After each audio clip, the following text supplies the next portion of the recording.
the sculptor's Noose. Eleazar Vasquez had always been a man of peculiar tastes, a sculptor whose work bordered on the grotesque, even in his brightest days. He lived in a crumbling mansion on the outskirts of a forgotten village, surrounded by damp, misty hills that seemed to conspire to hide his existence.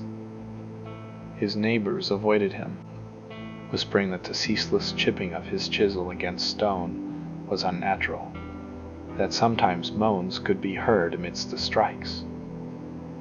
As if the rock itself protested, everything changed the day. Eleazar found the book. It was no ordinary tome. He discovered it in an antiques market, bound in weathered leather, with pages that smelled of salt and rot.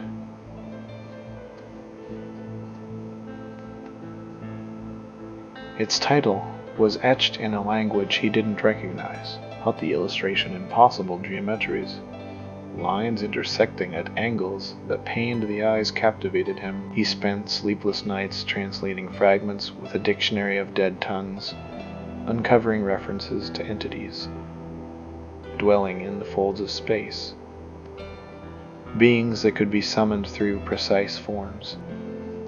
Obsessed Eleazar abandoned his mundane commissions and devoted himself to sculpting what the book described. His once steady hands trembled as he carved blocks of black marble. Hauled from forgotten quarries, the figures that emerged were abominations.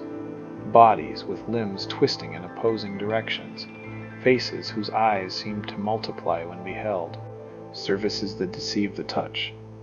Villagers claimed that when passing near the mansion, they felt a low hum, as if the earth itself quaked under the weight of those creations.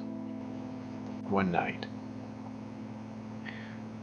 after months of feverish labor, Eleazar completed his masterpiece.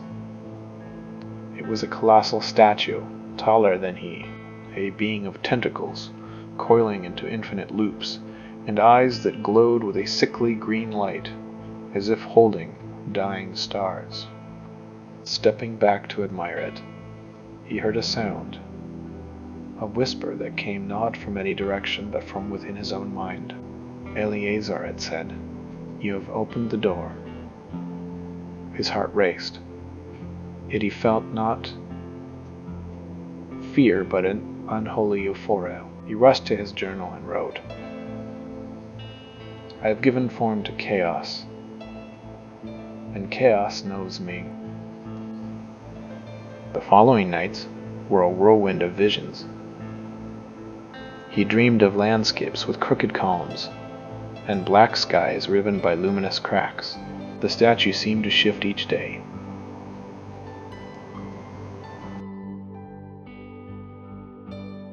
A tentacle stretched longer, an eye closed. A fissure appeared at its base. The whisper grew into a chant, a chorus of voices that could not belong to human throats. Eleazar stopped eating, stopped sleeping, his hands now bony and coated in white dust, carved ceaselessly, guided by a will, not his own. The end came on a stormy dawn.